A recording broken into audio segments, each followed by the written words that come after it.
Hey, what's going on, Agents for Life? Welcome to podcast 276.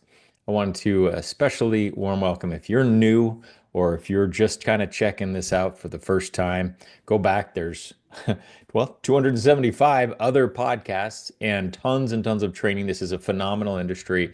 I'm glad you're here. We're all students of this business. I'm learning new things every week, and I'm so glad that I am because there's so much to learn. There's so many ways we get to protect our clients and make life better for them. And what a blessing it is for us to be where we are. So, thank you for listening, for plugging in, for being hungry for more.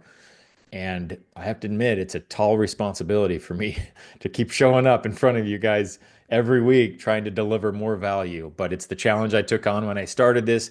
And here I go, one more week trying to give you something new, something to chew on, something to just expand your mind just a little bit to the next level, because that's what life's all about, right? Just small incremental improvements. Mic drop thought for the week. Are you ready? Drum roll, right? I love this. I heard this phrase, and I can't even remember who said it, but I picked it up a few weeks ago, probably one of our calls. But it was fight for the future that is available to you. Fight for the future that is available to you. I really like that because it, well, the word available is the pivotal word there. What is available? Anything and everything.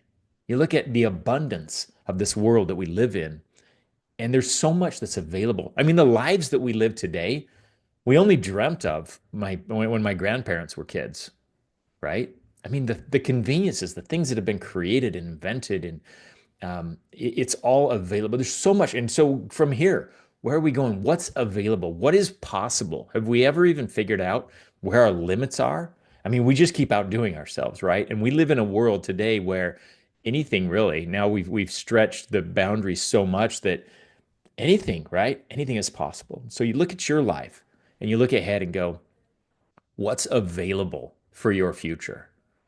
It's really easy to get caught up in negative thoughts, right? I'm not good enough. Why am I here? What the heck am I doing? Right? Maybe you're a few weeks in and you're not making any sales yet. And you're like, what is going on? Okay. I felt that way in the early days. Trust me, all the time. I have very strong memories of those early days, quitting multiple times. But what about the positive thoughts? So it's easy to get caught up in the negative thoughts because our brains are naturally wired that way. But what about the idea of what's possible? What's available? And once you latch onto the possibility of some phenomenal lifestyle that's available to you, it's just available. Doesn't mean it's yours yet. You have to go claim it. Fight for the future that is available to you. When I think of available, I think of a grocery store, right? There's a lot of stuff. There's fruit, vegetables, it's all there. But unless I go to the store, put it in my basket, check out, bring it home, it's not doing me any good. It's available, but it's not serving me because I didn't go get it. So let's apply that to your future. Are you fighting for the future that is available? First of all, what is available? Can you even wrap your mind around it? It's insane. And second of all, how hard would you fight for it if you really knew it was just sitting there on the shelf, waiting to be picked up and checked out? Boom, right? Anyways, I warned you, mind blown, mic drop thought. Anyways, chew on that for a little while, but I'm going to move on to the topic here, which actually transitions from what we just talked about. That's what I like about this week is these two go hand in hand. The training. I want to talk about overrides. So let me start by giving you a little scenario. And I've used this in the past. I'm not sure if it's been on my podcast or if it's just some of the in training, in person training events that I've done. But I love this analogy of McDonald's. Okay, but I take it to a different level. So hold on before you push the fast forward button, thinking, "Oh, I've heard McDonald's." Yes, Ray Kroc. Yes, he built systems. Blah blah blah blah blah. Right? Hamburger University. They're terrible hamburgers, but they're most successful franchise. Okay, but hold on because I thought of a new way to talk about McDonald's with you. Okay. So here we are. You have an offer to go work at McDonald's for $15 an hour. Okay. I don't even know what minimum wage is in your state or if that's even close or if that's good. But let's just say you have an offer to work at McDonald's for $15 an hour. You're like, okay, if I don't have a job, and maybe if I'm super young and that fits me really well, it could be a really good job. It was my first job. I started my very first employment, McDonald's. I was just a grunt. Okay, that's it. But what if the offer also included the ability or the possibility of you owning that store if you just hang in there working the job, front desk, drive through, right? If you're doing that for five, let's say 5 years, and I'm just making numbers up, just a period of time for the principal, okay? If you work there for 5 years, we will not just give you the $15 an hour job, but then you'll graduate up to owning the entire building, the business, the employees, the franchise, your name's on it. You just gotta suck it up for 5 years. Now, how does it sound? The first offer might not have been too appealing. You're like, well, I can go get a better job than that, maybe. I don't know. Maybe it does sound like a good job, but it's most people wouldn't look at a $15 an hour McDonald's job as like, oh my gosh, that's like a dream come true, right? However, there are a lot of people out there that do look at owning a franchise like a McDonald's office as I've arrived. Like that's pretty cool. I think they make somewhere shy of $200,000 a year, but it's more passive. They're not flipping the burgers. They're not wiping up the seats and the tables. They're not sweeping and mopping and changing out the oil in the fryer. They hire all that out.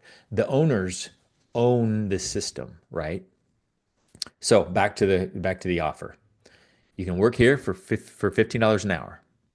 Awesome. Or actually, if you don't like that, wait because the rest of the offer is if you can hang in there 5 years, we'll give you the whole franchise.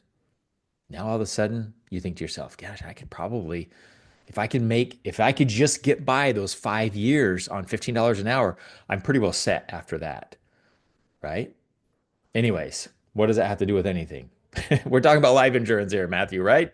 Hey, what's going on? Okay, we sell life insurance. That's our paycheck. We make a heck of a lot more than $15 an hour. However, the principle is the same because some days it's a grind. Some days it's tough. Some weeks are bad. Some weeks are good. But I don't always wake up excited to go get on the phone and dial a bunch of people and get rejected sometimes. I don't, you know, jump up and down. Maybe some people do. Maybe you do. If you do, dang, I'm jealous. But I don't. There's some stuff I don't want to do. I'm not excited about when I talk about that offer, the $15 an hour.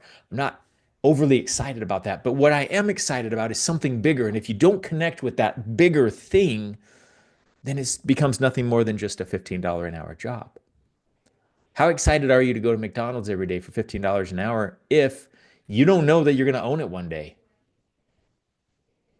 You're probably not staying. So you have to understand the other side of the deal. When you join here, you not only get to sell life insurance, but you get to own your own franchise. You get to build your own franchise and own it. Now, I use 5 years as the example. That doesn't mean it's going to be 5 years, but it does mean it was 5 years for some. It might be 10 for others. But in the big scheme of things, what's 5 or 10 years compared to 40 or 50 years at a job, hoping that you get to that point? Over here, you can build an agency in 5 years that's paying you a passive income now, tens of thousands of dollars because you sucked it up, you gutted it, and this is it. I'm just going to do it. I'm an employee. I'm getting a minimum wage. I'm just working, but I know I got something bigger coming. So just suck it up, right? So you get in here and some agents, and it blows my mind, but they'll run an appointment and quit or two appointments and quit. It's such a short-sighted vision. And if you're one of those, please hear me out. I love you with all my heart.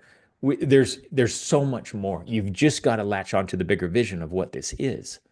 I think that's the reason why a lot of agents don't stick around is they don't understand truly what they're doing. They get in and they just feel like it's a job. And the $15 an hour ain't cutting it. So I got to go find one for $18 an hour or $20 an hour. But it's still a job.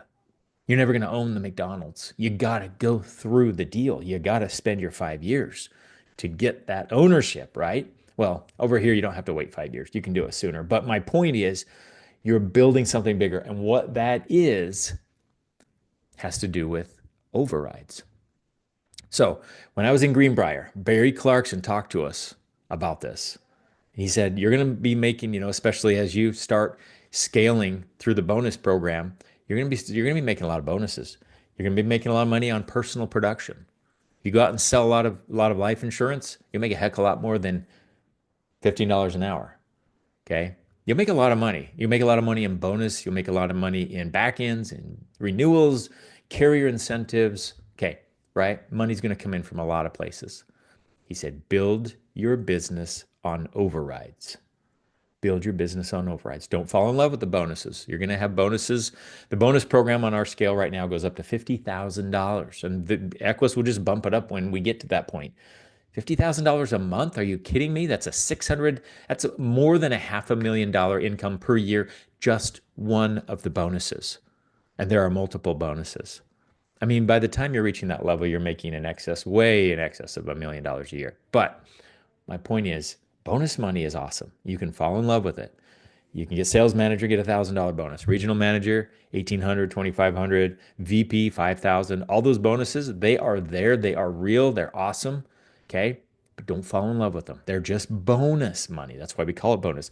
Overrides, that's the cement, the glue. That's the sticky stuff that's going to be around, that's building a strong, solid foundation. Build your business on overrides. And if you're not quite sure what that means yet, it's simply this. When we contract a new agent, they come in at a certain percentage. The scale starts at 70, goes up to 120. If you're higher in the scale than the person below you that just came on in your hierarchy, okay, then the difference between those two percentages is an override. The carriers are happy to pay that. Why would a carrier pay extra like that? Because think about it from the carrier perspective. They didn't have to hire a trainer. They didn't have to hire a manager. They don't have to have employee that gets sick, that gets on their healthcare system, that demands things, that gets written up, that shows up late, that has a bad attitude some days. They don't have to have employees that whatever, they take time off. They have to be trained. They're imperfect. They don't have to spend all their time and resources for that. They just have to pay us when we bring them business. So we bring them a policy. It's already on the books. It's sold. It's a yes. Only then do they have to pay us. So they're only paying for paid business. Great model for them. The sacrifice is they have to wait a couple of years to be profitable because they're going to pay us the commissions in those early years. It's a great arrangement. Guess what, though? There's enough room for a lot of override. Okay? So an agent can come in and get their full commission, and you can get an override. And you can both get paid. And everybody up the stream, right? All the way up to 140, who knows? Equus is going to get a small override. We all profit together. Number one, that's what ties us all in together so that we have a vested interest in each other's success because we succeed as a team. Very different than what you're normally used to at your job where you're competing for that upward position to the guy next to you. There's only one manager and you got 3 or 4 middle managers competing, waiting for that guy to retire, quit, get laid off, or something happen. As soon as that becomes vacant, all of your coworkers just became your competition. We don't have that here. Isn't that awesome? I love that. So there's room for everyone. In fact, it's not just that there's room for everyone. We want everyone excelling because our business model is flipped completely upside down from corporate America. It's completely opposite. There's room at the top. We want everybody up there. If you advance, you don't take it out of my pocket. Nothing comes. We both celebrate together. In fact, the more you're successful, the more I'm successful. And you get all of your own commissions and all of your own bonuses just like I do. So when you're looking at your business, understand 2 things. First of all, yes, it's a little bit tough extra work in the front end because you're kind of using that analogy, the $15 an hour employee. You're working, you're making a paycheck, you're selling life insurance, and some days it ain't fun, okay? But you're in it not for that. You're in it for the bigger picture. And this is point number 2. Build your business on overrides. Take Barry Clarkson's advice.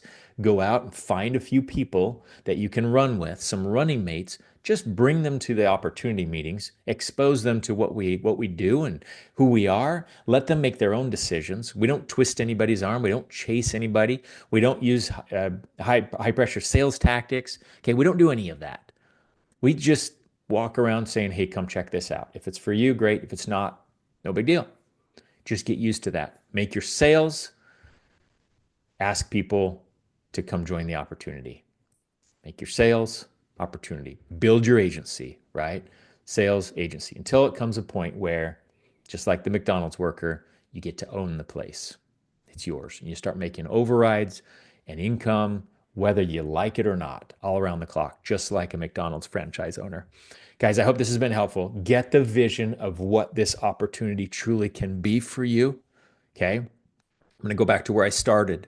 Fight for the future that is available. First, try and imagine it in your head and then go out and fight for it. Okay. Because it is available. Overrides can be done exponentially. We're talking about multiplication, not addition. You can add as many people as you want to your team, and you can add as often. You can build as big a team as you want. You can go out and build the biggest team out there. Okay, nobody's done that yet. There's always somebody that's going to build it bigger, and it might as well be you. Why not? Work ethic, hustle, belief. That's it. That's who we're looking for. Glad you're on the team. Let's go out and make this week the best one ever. Take care.